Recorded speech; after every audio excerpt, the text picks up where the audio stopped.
প্রিয় ভাইয়েরা আমার, মুমিন কখনো এমন হয় না যে সে সারা বছর বছরের সময় ঘুমাই থাকবে।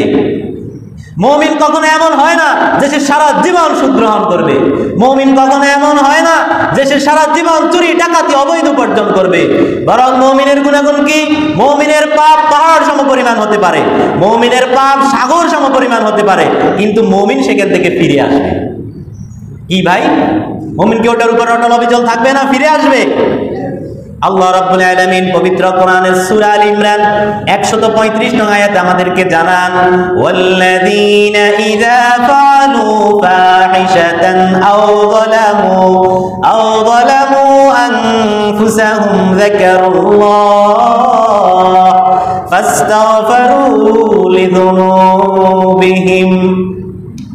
তারা যখন কোন অশ্লীল কাজ করে ফেলে অথবা তারা আল্লাহর অবাধ্যতার মাধ্যমে নিজের নফসের প্রতি যখন কোনো জুলুম করে ফেলে, সাথে সাথে তারা আল্লাহ রাব্বুল আলামিনকে স্মরণ করে এবং তার এই কৃতকর্মের জন্য ক্ষমা প্রার্থনা করে।